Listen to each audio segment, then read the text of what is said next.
talk with Nicole L. Turner, a cultural pro, and we're going to talk about the toxic work environments and its effect on mental health. So, Nicole, a Southern Miss grad, am I correct? That's correct. Southern Miss, go Eagles, Southern Miss to the top. Yay, Uh, Southern Miss to the top. yes, and currently based in Washington, D.C. So, That, how long have you been in Washington? oh, I've been here forever. I moved here shortly after undergrad, but I will still never say that the DMV, DC, Maryland, Virginia is home. Mississippi's always going to be home for me. Yes, yes. So, jumping right into our topic again, we want to talk about you have a couple of books out, new books, and we want to talk about the toxic work environments and their effect on mental health.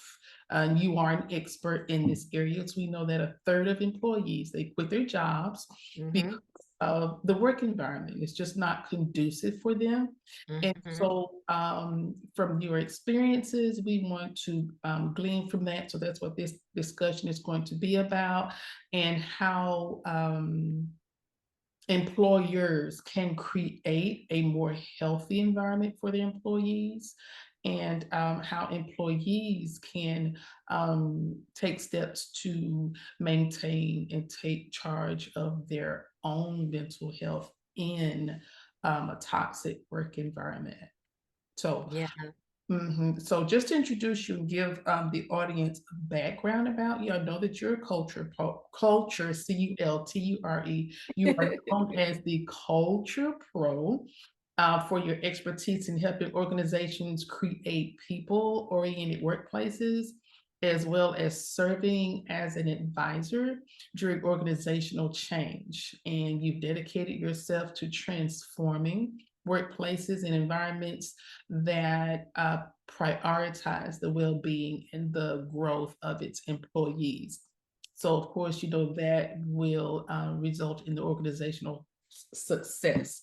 And as a consultant, you collaborate with organizations to develop strategies that foster positive culture, increase employee engagement, and overall organizational effectiveness. That's what you're doing. So, your two books that you have out of the two or three books that you Yeah, so right now I have 5 books that are currently out and 2 books that I'll be releasing soon. Mhm.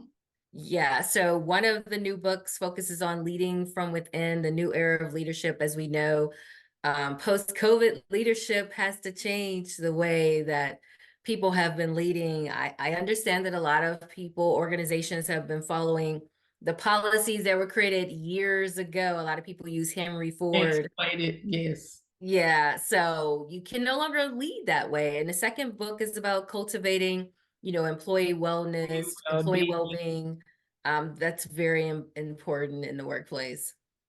Yes. So the book is Cultivating Employee Well-Being, a leadership guide to nurturing a healthy workplace. And your second, Leading from Within, putting people first in the new era of leadership post-COVID. Okay. Yeah. So first, can we just define and talk about what workforce culture is and Hmm. what it isn't? Just define that. Yeah, I often tell people when I'm looking at workforce, workplace culture, and climate, I say one is the mood and one is the personality of the organization. So when you think about the culture of the organization, think about those norms, the behaviors, leadership, those systems that are in place, whether they are defined systems or those undefined systems that drive how an organization operates, how an organization takes care of its employees. And so when you think about workplace culture, think about how the organization behaves. And also when I'm talking about culture, I do a deeper dive into organizational behavior because that really sets the stage. And we know that within any organization, you have the overall, the enterprise level culture, and then each level below that has its own type of culture, and then the level below that. So you have culture within culture within culture, and Mhm. they could even be in conflict with each other, which creates a very interesting scenario. That's interesting. That's interesting. So, can you share just a little bit? How did you even come into this field? Was it by personal experience or just by choice? It was a combination. My resume is very interesting. I've been a middle school teacher, a technical trainer, a college professor, a cybersecurity expert, an IT program manager. And then the last thing I was doing was organizational development. And sometimes I say it found me, but the truth of the matter is, no matter what job I had, people always came to me to share their angst. Mhm. The issues that were happening in the workplace, and they labeled me the Oprah of the workplace in some of the organizations where I worked. Mhm. And I had a business on the side for years while I was working a full-time job. And my business on the side was helping, detox toxic workplace culture. And then one day I was just like, wait, I'm a victim Uh-huh. of the very thing that I'm trying to Help change. others with. Yeah, and it had a direct impact on me mentally and emotionally. And it just got to a point where, you know how they say people get those Monday blues when it's Sunday, Right. you think about going to work on Monday and then you get that pain I'm in your familiar with stomach or those. those headaches. Yeah, so it's Gonna kind be of around twofold. 5, 4 o'clock on a Sunday evening. Right. You can't even enjoy the rest of your day. So Right. it's twofold. I kind of landed in it. It found me, my own personal experiences, and just thinking about what other people were going through, because the other side of my business model is my detox for your life business model, where I'm a mindset coach for individuals. And so when I was doing a deeper dive into my coaching sessions with individuals, a lot of those toxins that were causing them mental and emotional strife were Mhm. also tied to the workplace. People spend Um, at the minimum, on average, 40 hours a week at the minimum in their jobs. And so, mhm. so much of their life is tied to the work environment. Most people aren't working just because they like to work. They're working because they need to keep a roof over their head. They need to take care of their Right. families. And a lot of times people, they validate themselves by the job that they do. So when you're working in Mhm. these environments that devalue you, don't appreciate you, don't show you that you matter to the organization, it has a direct impact on your mental and emotional well-being. Yes. So what are signs, that are indicative to a toxic work culture? Signs of toxic workplace culture could be, the leadership. If you have narcissistic leadership, you have micromanagement leadership, you have culture that has favoritism Oh, that's running okay. rampant, you have unjust, unfair practices within the organization from an employee perspective. If you have gossiping that's happening a lot, you have people who don't want to pull their own weight. They throw others Mhm. under the bus. They are always in conflict. They're not team players. Other signs of a toxic work environment could be a lot of times when people are looking at like who's getting promoted, who's not getting Mhm. promoted. Is it certain genders, certain races or nationalities? Mhm. There are a number of things that define the lack of communication, the lack of integrity that's demonstrated Those from are a lot of people. signs. Yeah, there are a lot of signs. That's And you don't have to experience a multitude of them. You can only be experiencing one of two of those things for it to be toxic. Mhm. And so what are some of the results of the environment? If someone's working in that constantly, what happens to them? I tell people, when someone works in a toxic work environment, it doesn't just impact them in that workplace. It Mhm. bleeds through their relationship with their family. It bleeds through how they show up in their communities. Because if you're working in an environment that leaves you feeling beaten down, feeling depressed, having anxiety, because all of those are a result of working in those environments. It impact how you show up for yourself, how you practice self-care or don't practice self-care. It shows up in how you interact with your mates or your children, how you show up in your communities, with other people outside of your family.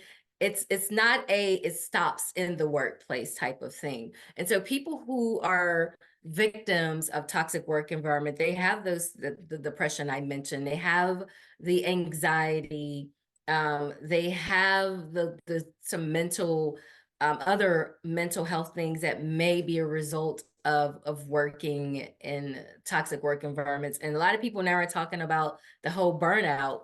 And that Mhm, too falls under a toxic work environment. You're expecting more from people, but giving them less resources, whether mhm, that's resources as in teammates, resources as in dollars, resources as in mhm. technology or process, whatever that is. And so burnout is one of the things that also results from toxic work environments. And then depending on what industry, people who are experiencing those, it could have a negative impact not only on their personal safety in the workplace, but also on the safety of others. Let's say if you work for a car manufacturer Mhm. and they're not treating you right and it's a toxic work environment, but you're responsible for certain pieces of the car when you're manufacturing and putting it together. Imagine how that impacts once you get through, the assembly line, everything is put together, you didn't do your part because of a toxic work environment, and then someone's driving that vehicle Oh, and that's nobody really thinks think about. about that important, critical detail. Yes. Yeah. And speaking of industries, do you find that there's one industry that should prioritize this higher than other industries? I have two, healthcare and education. I Oh, can remember one time when I was going through an executive coaching program. I think we had like 5 or 6 classes. They met once a month, 3 days on a weekend, all day in person. And in my very first class, there were two medical doctors. And mhm. they said the reason why they were going through this program is because a lot of doctors were committing suicide. Oh, We expect our medical providers to give us their best. But the reality is they're not getting their best from their employers. I can recall one of the doctors, she was no longer like seeing patients, she was working in research. And she said to me, my boss is so toxic. Can you imagine uh, how can we advance medical research when the people who are responsible for the research or work for people who are toxic? That has a direct impact on their ability to conduct that research, that has a direct impact on the human population. And from an education perspective, we see it all that we're seeing it a lot now. It was already there, but we see it a lot now when teachers are in a toxic work environment. It's mhm. not humanly possible for a teacher to show up and give their best to their students. And when a teacher is not allowed or not capable of giving their best, not because of their own issues, but because of something that's happening in an environment, I can remember my first real job after college. When I moved here, I was a middle school teacher, and Mhm, there's so much that's put on teachers. And so you're not getting the protection that teachers used to get when we were growing up, right? mhm. And so I have to be teacher, I have to be police officer, I have to be counselor, I have to be the parent. But I'm working in an environment that's not taking care of me. I'm working in an environment that doesn't protect me. And so my mental and emotional well-being is not at a level that it should be. And so you expect me to show up as my best self and educate the future generations. And I can't give you that when I don't have it, right? And my cup is empty. My cup is empty. My cup is empty. And, it's like something has to give. So when I think about the two industries that are impacted the most, because those have impact on everybody, right? So Right, right. those are the first two that really stand out for me. Yes. And in turn, how are employers and organizations, how are they affected when their employees and the constituents are experiencing these issues? For employers, It's you see a decrease in productivity, which results in a decrease in profits. You see a decrease in customer service, customer relations, which results in a decrease in profits for those people that are for-profit businesses. You Mhm, also see disengagement. And I think Gallup's 2023 survey said it was previously disengagement is 450 billion, but I think now it's like closer to double that amount when you think about disengagement. Also, you have high turnover. Let's say a person on average makes about $50,000-$60,000 a year. For mhm, every person you lose from a turnover perspective, the average replacement cost, not including their salaries, mhm. is about 12,800 and some dollars per person. To So replace a add person who's per left the person. company, per person. And then you also calculate the amount of time it may take to fill a position, depending on what type of job, if it's something they have to have a clearance, how long that process takes, how long that position is vacant, how long it, as long as it's vacant, you have to pull on other people to do that workload, which then has an impact on them as well. And there's so many things that come into play. So not only do you have productivity, customer relations, profit, engagement, and then you also have presenteeism. That's an issue. A toxic work environment doesn't create an environment where employee, I'm sick and I feel comfortable calling out sick. You don't create that environment for me. So I come to work um, Mhm. when I'm sick and I'm Not not good. We don't capable of want giving that. my full um Can't give your the- full self. You're right. you're there in body only. Yes. It can Yes. be contagious too, you It know? is. And it also, I think a lot of organizations fail to realize that nowadays employees talk, whether they're talking on social media, whether they're responding to surveys on Indeed, Glassdoor, LinkedIn. And so when you are a toxic corporation, organizations, nonprofit, federal government, education, healthcare, whatever it is, it has a direct impact on your brand and your reputation. So when you're trying to recruit the best, they're not going to want to come to you because they see what your current and past employees are saying. And so it plays a direct role on retention as well. And so they don't think about all of these things. And I think part of the issue is everyone who's doing a great job deserves to be promoted. However, just because I'm a great techie doesn't mean I'm gonna be a great leader. And so a lot of times you just throw people into positions without properly training them and preparing them. Or there are also people who want the promotion, but they don't really want to lead people. But the only way they can get the promotion is to lead people. So imagine putting someone over people who have absolutely no People desire. skills, right? Right.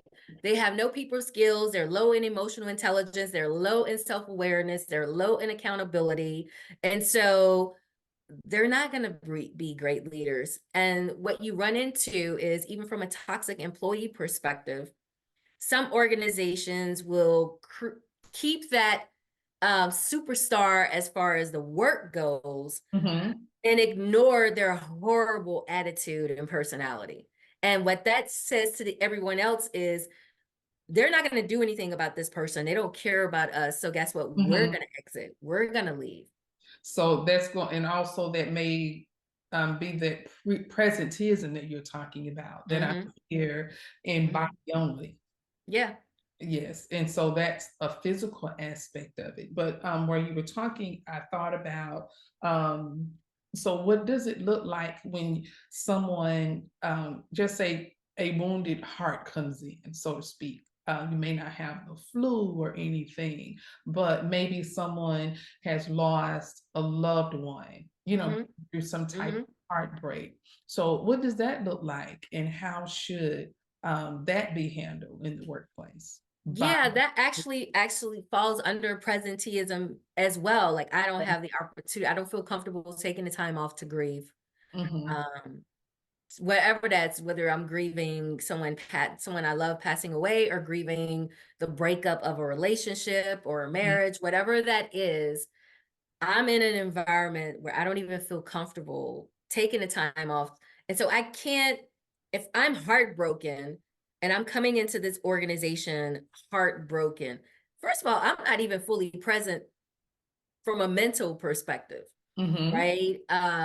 I can remember one time, it wasn't a heartbreak, but I was dealing with some health stuff, and my boss said to me, "Well, you're at work now, so you shouldn't be concerned with that." I'm like, as if my body stayed outside the door Right, when I right. came in. And so It seems a bit insensitive. it is. And the same is true. And if you're going through like grief or heartache, you probably don't even feel comfortable. Grief, your peers, your boss, your teammates may know when you lost a loved one. They may have sent a Mm, card or something. But if you're going through a breakup, you don't want to share your personal business a lot of times with the people you mhm, work with, and definitely not your boss. So they have no idea. But they create an environment, some create an environment where they make you feel like whatever it is you're going through, just suck it up. You're in the workplace. And I can't do it's that not as when. important as producing the widget. Right. Yeah. And there has to be a shift from thinking of people as widgets. And that's what a lot of organizations do. They think of their employees as widgets. And I say to some leadership when I'm like going into these organizations to do a deeper dive into their culture, it's amazing how you get amnesia. It's amazing how Mhm, you forget what you wanted and needed when you were at your employee's level. And depending on where you work, I know like if you work in um, state and local government, federal government, education type of places, mhm. regardless of what level you are, you're still an employee. You work for somebody, you have a boss, right? Right. And so they CEO also now don't see themselves as employees. They see because they're in themselves. the executive positions. Right. But somebody is still doing your performance appraisal, so that says you're still an employee. And I'm like, what do you feel like you need? And sometimes I've also seen with some leaders, they're not getting from their bosses what they need. And instead of showing up in a way that they would want their boss to show up and give their employees what they would want, they repeat the cycle. The same cycle. That's so Yeah. layered. There's so many issues there, as you're Mm-hmm. saying. So basically, everything can be coming from the top down. Mm-hmm. So when you're doing your assessments, is that how you approach it? You go to the top and just what is your what do you do when you're assessing the Yeah, environment? when I'm assessing, I ask for 5 years, 3 to 5 years of artifacts because I need to get a picture. I need to get a baseline of what you've done. What are your good things that are happening? What are Mhm, your pain points up until this point? So I'll know if anything that comes out of my assessment has already been revealed before and you just didn't do anything with it. And it also mhm, gives me a bird's eye view into an organization. And then I work with leadership to create a specialized survey for them that I administer to all of their employees. mhm. It's not just a multiple choice, it's also open-ended because I like to get feedback from employees. I feel like those people who are the boots on the ground, they tend to have the best ideas Mhm. and the best solutions. So I want to hear from them. I don't want to just you to tell me, oh, morale is bad or oh, leadership is bad. Can Okay, you then be what's a bad bit about it? more And how can we fix specific it? about that? So that's a very long process when you're But even deciding. even beyond that, like I do quantitative and qualitative. I do one-on-one interviews, depending on the size of the organization. I do like random sampling where I do one-on-one interviews, deeper dive. And then I also do focus groups, which are ideation sessions. Like after I've done my one-on-ones and my surveys and looking at the artifacts, then I come up with certain themes that are happening in the organization. And then I do focus groups to help us come up with solutions for Mhm. those themes that are reoccurring. And then I create my recommendations for the organization on how to address those areas for Those improvement. that you suggested. Mhm. About how long does it take for a company to see change after they've implemented your design, your comprehensive plan? So it varies based on the size of the organization. It also varies based on what metrics you're using. I often recommend that, you bring me in like 6 months to a year or 3 months, depending on the size of the organization, 3 months to do a pulse check or 6 months to do a pulse check or a year, because change doesn't happen that quickly, especially from a cultural perspective. Okay. Sometimes it may take a year, it may take more than a year, but if Then I'm maybe. able or Well, someone is able to do those pulse checks along the way, and you have those identified metrics, and I do help organizations if they ask and pay for that, uh, to create the metrics to evaluate, those plans that they are implementing. So no organization has made like a 180 in under a year, but I have seen some organizations do a 90 or a 45 pivot in a 6 month period of time. Like one organization I work with, their employees were complaining about burnout and not mhm, being able to take the training, and the nature of the work that they do to keep their certifications up. They had to take the training. And mm. so what the three owners of that organization did as a result, they implemented this very quickly. They gave all employees half days on Fridays off. Oh, um, that's a great solution. yeah, You know, that just that is saying, "I care about you." it does. And so when I'm making my recommendations, I give them in buckets, like the quick wins, things that you can do immediately, the short term and the long term solutions, right? Because, and I also emphasize the importance of communicating to your employees, because what I often hear from employees is that we're surveyed out. They've heard from us. They know what our pain points are, but nothing ever changes, right? Mhm. And so I tell organizations, and this is still a place that I find that they're lacking, because some organizations, because employees have my email address because of the one-on-ones, employees will reach out to me like, did you give them the results? We We haven't heard haven't seen anything. this. And they don't understand the importance of communication. Okay. Um, so how frequently should companies um, have this assessment done, or like monitor themselves or monitor their environment? I think every organization, regardless of size, industry, you should be having an organizational culture or climate assessment at least once a year. But if you can't do it for whatever reason for once a year, and that's another thing I often hear, oh, we don't have the money to focus on the people side of house. Well, you can't afford not to focus on Not the to people do side it. of house. But I definitely recommend doing it once a year, but also in that period of time, that year's period of time, or even if you go to 2 years, it's important to have those pulse checks. It's kind of like when you're in a relationship, and Right. let's say you and your mate, you went through counseling or something, Uh, to assess where your relationship is, but you still have to do those check-ins to make sure you're good. You still have to do those post checks to make sure, are we still good? Do we really want to stay in this relationship? Are we happy? Are we right. moving along? Are we seeing change? The same is true for organizations. It is. So, do you see companies giving mental health days just in the same way they give sick days to employees? Do you see anything like that happening on the horizon? Because we need it. When you just We do talk. need it. I don't see it as often, but I have seen some organizations, some companies post that they're good with they suggest their employees taking mental health days. And ironically, I used to work under DOD as a civilian when I went into the government. My first job was under DOD. And there was a general, 3-star general, I think, in the Air Force, who was Mhm, over that particular agency, and he was absolutely amazing. mhm. He pushed for taking mental health days. He also gave 3 hours a week that you could use an hour, 3 days a week for wellness at any point in time, whether you want to do it at the end of the day, the beginning of the day, the lunch day. When Mhm. it was your birthday, he gave every employee 4 hours of administrative leave that you could take at any point in time. He Oh, really, he even was when he great. had his all hands, it was obvious that people first was his motto. And that really set the stage for me, And I bet they seeing that. performed for him well. Said Yeah, that he cared like that. right. And I think organizations need to understand, when you take care, Richard Branson says it best, when you take care of your people will take care of the mission and take care of the organization and take care of your customers. And I don't know what it's going to They take. take more ownership. Yeah, if it's with anything, going back to and I oftentimes, when I'm communicating with organizations, I bring in personal life because most people can relate to the personal life things.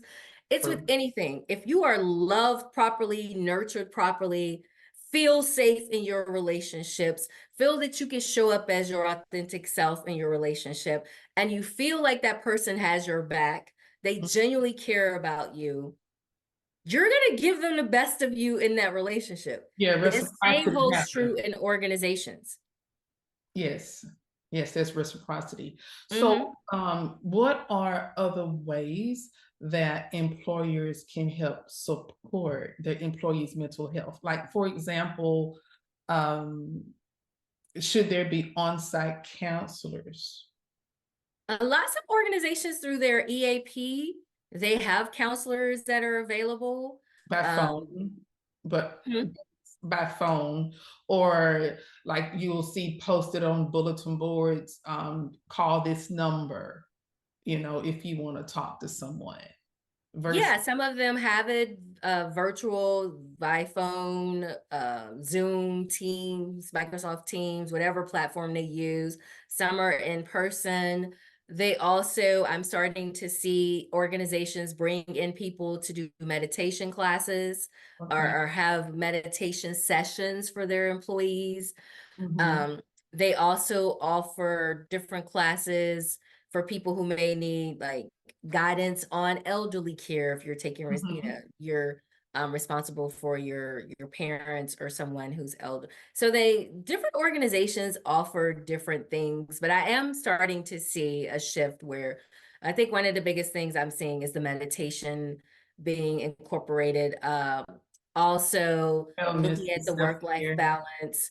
Mhm. Some, or a couple of corporations are testing out the 4-day work week, to give people more time. Some have done away with those expensive leases to Mhm. allow their employees to work 100% remote. We are seeing a shift that some organizations are forcing their people to come back in.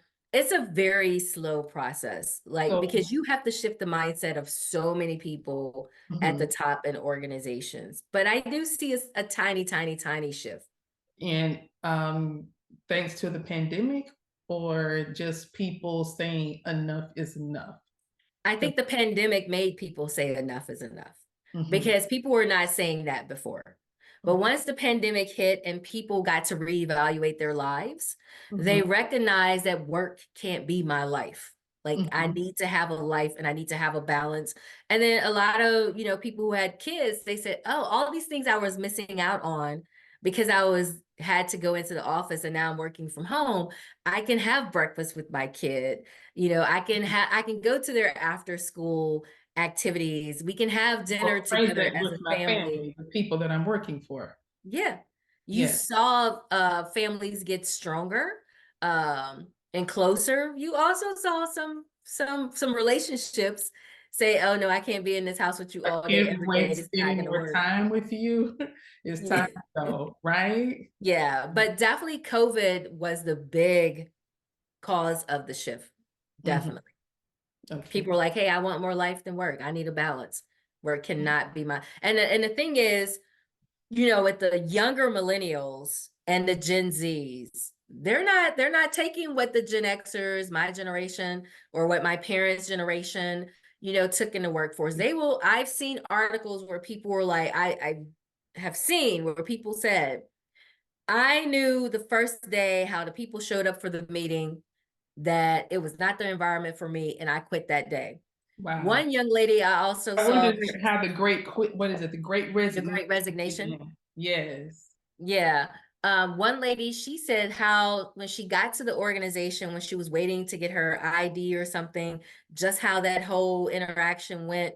She didn't even get her badge. She's like, "Yep, no, I'm not going to work here."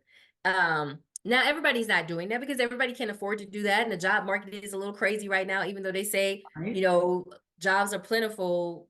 There's a lot of people who are having trouble finding finding jobs. But you're also seeing with the younger generation that they're like, okay, I'm just going to take a risk. I'm not going to stay somewhere that is toxic. You don't care about me. I can't grow here. I'm not valued here. They just jump ship. I'd rather be an entrepreneur, so to speak. Entrepreneur, or I'm gonna go home and stay with mom and dad until I can figure it out, Figure it out. whatever that may be. There, that thing with I'm loyal to this organization, even though the organization is not loyal to me. That's just not happening That's anymore. toxic and that's not happening. Yeah. Okay. Well, in our last minute, if you want to share with us information on buying your books and contacting you to come in, where companies can, hire you to come in and consult. Yeah, so I'm Nicole L. Turner. I'm known as the Culture Pro. You can go to theculturepro.com and there you'll find a tab for to buy my books. You'll find ways that you can contact me on LinkedIn. I'm the Culture Pro. On X, formerly known as Twitter, I'm the Culture Pro. So there are a number of ways. If you're interested in having me come in, just do a search on the Culture Pro on any of the social media platforms, or go to theculturepro.com and you can find me. Okay. All right. Well, look, thank you, thank you, thank you, thank you for your time. And hopefully we can get together and maybe do a part two and Absolutely. And continue thank the you so very much for conversation. having me. Next to me, fall